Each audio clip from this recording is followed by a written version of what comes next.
முன்பு ஒரு காலத்துல ஒரு நிமிஷம் அதை அழிச்சிடுங்க.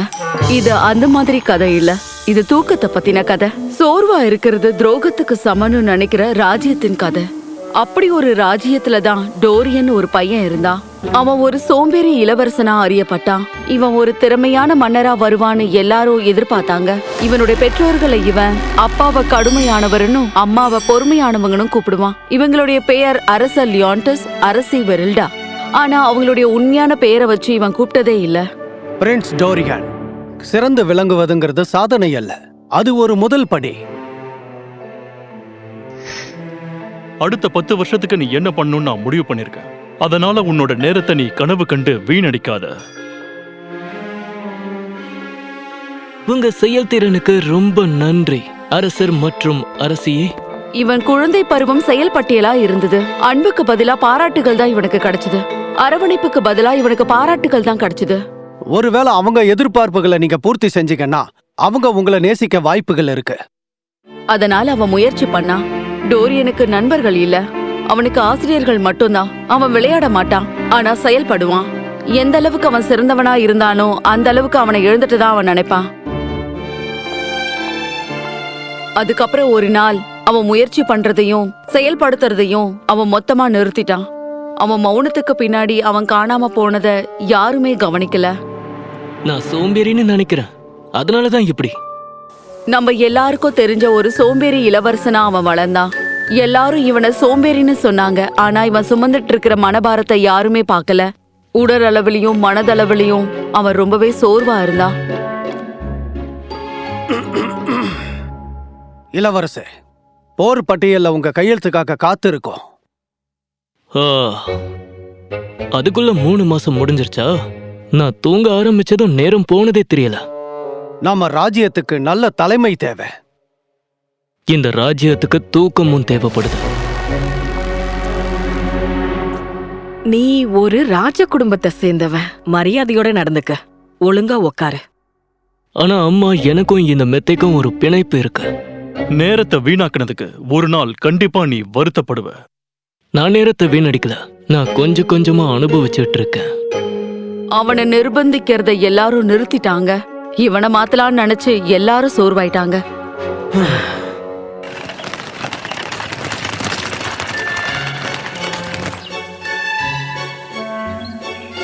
அரசே, வேட்டையாடும் போது நீங்க இந்த மாதிரி தூங்கவே கூடாது. இந்த மரம் ஒரு அழகான மெத்த மாதிரி சுகமா இருக்கு. உண்மையை சொல்லணும்னா நான் இயற்கையோட உறவாடிக்கிட்டு இருக்கேன். அப்பதான் அவ அந்த இடத்துக்கு வந்தா. ஆர்ப்பாட்டமே இல்லாத நேர்மையானவ. நீங்க தான் இளவரசரா? தூக்கமே மறு உருவத்துல வந்த மாதிரி இருக்கு. ஆமா, நீ யாரு? கிரெல்டா, விவசாயி, வேட்டைக்காரி. நீங்க? இளவரசர். அது மத்தவங்க உங்களை கூப்பிடுறது, உங்களை நீங்க எப்படி சொல்லுவீங்க? பெரும்பாலும் அழகானவன் நினைச்சுப்பேன், சில நேரங்கள் அறிவாளின்னு நினைச்சுப்பேன். ஹோ, அப்படியா? உண்மையிலே இது ரொம்ப சாமர்த்தியமான அறிமுகம் தான். இளவரசர் புன்னகைத்தாரு. அவ அங்கிருந்து போயிட்டா. ஆனா அவங்க மீண்டும் மீண்டும் சந்திச்சுட்டே இருந்தாங்க. போதுமான அளவு சில நேரம் சந்திச்சாங்க. வேற எதுவும் தேவையில்லைன்ற அளவுக்கு அவன் உணர ஆரம்பிச்சான். இதுவே அவனுக்கு போதும். நல்லது, இவர் நடக்கவாவது செய்யறாரே. என்னைக்கும் இல்லாத அளவுக்கு அன்னைக்கு காலையில சீக்கிரமா பட்டியலோட பரபரப்பா அரசவை கூடுச்சு. டோரியன் அதை கவனிச்சோம் கவனிக்காத மாதிரி இருந்தான். அப்பதான் மூச்சரிக்க அமைச்சர் இத ஓடி வந்து சொன்னாரு. இளவரசரே, அவங்க இப்பதான் கிளம்புனாங்க. இந்த ராஜ்யத்தோட அரசரும் அரசியும் எந்த ஒரு முன்னறிவிப்பும் இல்லாம காணாம போயிட்டாங்க. எந்த புயலும் எந்த மாயமும் அவங்கள கொண்டு போகல. யாருக்கும் எதுவும் தெரியல. அதிகாரிகளும் பாதுகாவலர்களும் மக்களுக்கும் இடையே ஒரு சலசலப்பு.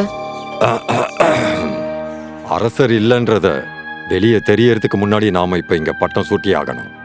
இத பத்தி அவருக்கு கவலை இல்லதான், ஆனா அது இப்ப நமக்கு முக்கிய பிரச்சனை இல்ல.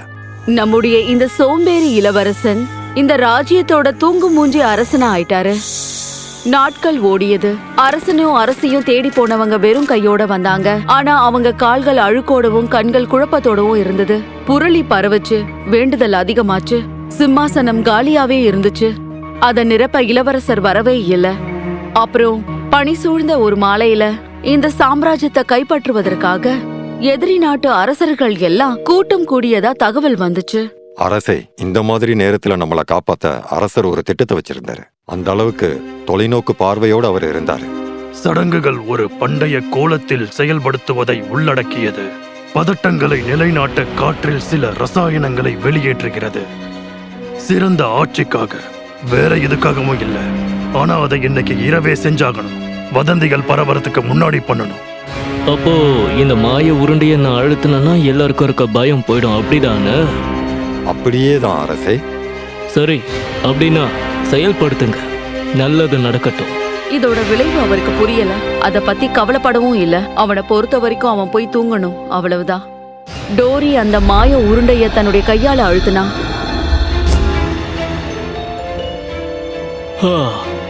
ஆரம்பிச்சாச்சா? சரி, இது முடிஞ்சதுக்கு அப்புறம் என்னை எழுப்புங்க. மொத்த ராஜ்யமும் முயற்சி செய்யறத மொத்தமா கைவிட்டுட்டாங்க. பயிற்சியாளர்கள்லாம் இந்த பக்கமே வந்து 2 நாள் கிட்ட ஆகுது.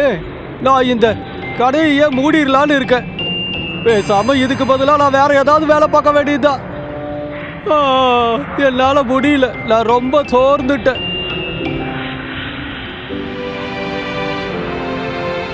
கடைசியா நான் படிச்ச பக்கம் கூட எனக்கு ஞாபகம் இல்ல. ஏன் இத படிக்கிறேன்னு கூட எனக்கு சுத்தமா தெரியல. குதிரைங்க கூட சாப்பிட மாட்டேங்குது. எனக்கும் சாப்பிட தோணல. ஒரே ஒருத்தருக்கு மட்டும் இது எந்த பாதிப்பையும் கொடுக்கல. டோரியன் செயல்படுத்தின இந்த மாய திட்டத்தை ஆராயணும்னு கிரில்டா முடிவு பண்ணா. அந்த கோட்டையின் கூரையின் மேல ஏறி உள்ள போனா அங்க இருந்த சிலந்திகள் கூட தூங்கிட்டு தான் இருந்தது. அமைதியும் தூசியும் சூழ்ந்திருந்த அந்த இடத்துல ஒரு குறிப்பை அவ பார்த்தா. அது ஒரு மாய திரவம் மட்டும் இல்ல, அது ஒரு பேராபத்து. இளவரசே, நீங்க அப்படி என்னதான் செயல்படுத்துனீங்க? கிரில்டா, நீ என்ன பண்றீங்க? அப்படி நான் என்ன பண்ணிட்டேன்? இது ஒரு பேராபத்து. எதிரிகளுக்காக உருவாக்கப்பட்டது. உங்களை ஏமாத்திட்டாங்க. நீங்க தான் இந்த ராஜ்யத்தை காப்பாத்தியாகணும். கிரில்டா, உன்னுடைய கண்கள். இளவரசே, நீங்க ஒன்னும் சோம்பேறி இல்ல, சோர்ந்து போயிருக்கீங்க, அவ்வளவுதான். இதுதான் எல்லாருக்கும் பரவுது. அந்த பேரழிவு ஒரு இடத்துல இருந்து தொடங்க ஆரம்பிச்சது. அது தொடங்குனது போர்க்களத்திலோ இல்ல எதிர்காலத்தோட பயத்தாலோ இல்ல. அது சமையல் அறையில தான் ஆரம்பிச்சது.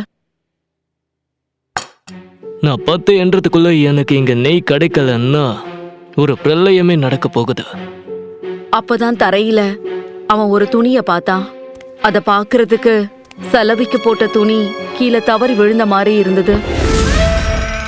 ஒரு வாரமா இந்த அழுக்கு பிடிச்ச துணியில என்னை போட்டு புதைச்சி வச்சிருந்தாங்க.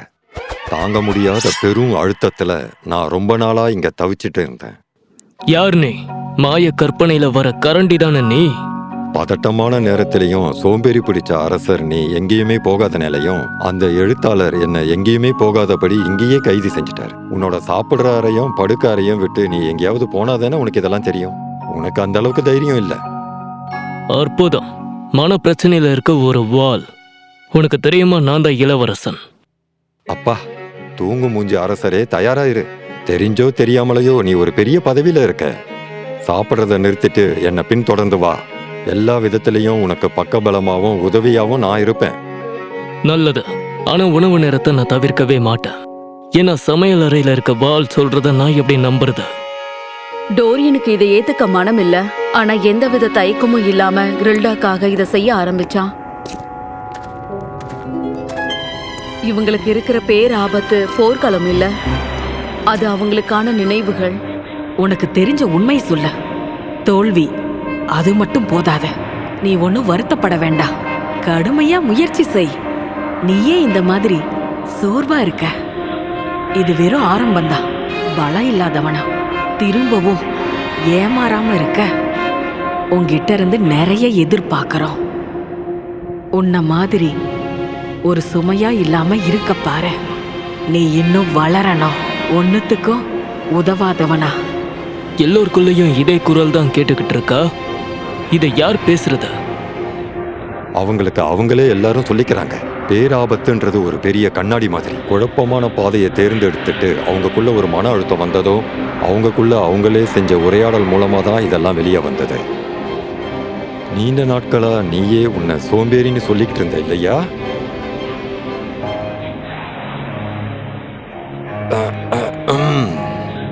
எல்லாமே போதும். வெட்டி எறிய வேண்டிய நேரம் வந்துடுச்சு இளவரசே. இந்த திரவத்தை கதற கதற விரட்டி அடிப்போம் அரசரே. ஒரு நிமிஷம், இது வேலை செய்யுது. அவன் வாளை உயர்த்த உயர்த்த அந்த திரவம் பெருசாயிட்டே இருந்தது. ஏன் உன்னோட மனம் மத்தவங்க மாதிரி மயங்க மாட்டேங்குது? உன் நேரம் ஏன் இந்த மாதிரி இருக்கு? நீ தனி ஒரு ஆளை நம்பிக்கை இழக்க செய்யலாம். ஆனா உனக்கு ஒண்ணு தெரியுமா? எங்க இளவரசர் இதுவரைக்கும் எந்த ஒரு நம்பிக்கையுமே பெற்றதில்லை. உன் சாபத்தை விட அதுக்கும் மேல அவர் அழுத்தத்தில் இருந்திருக்காரு. உன் முடிவு நெருங்கிடுச்சு பேராபத்தே. நன்றி. யாராலையும் என்கிட்ட இருந்து தப்பிக்க முடியாது. மாய பிம்பம் நின்னுடுச்சு. அவனுடைய பெற்றோர்கள் கத்திட்டு இருந்தாங்க. பதக்கங்கள் சிதறி போயிருந்தது. சோம்பேறி என்ற பேச்சு பரவிட்டு இருந்தது.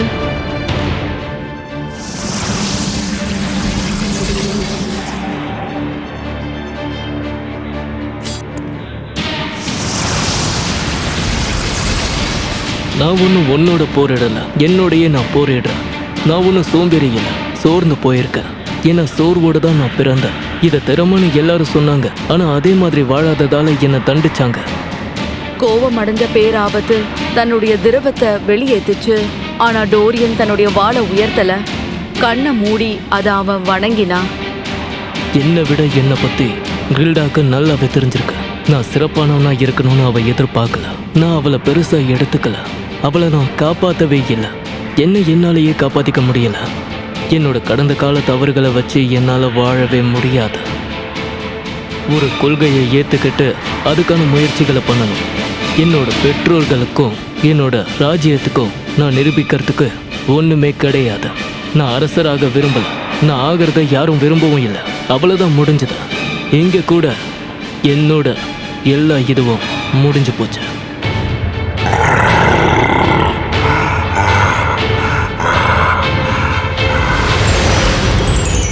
ஒரு கெட்ட கனவா மாறி எல்லாமே மறைஞ்சு போச்சு.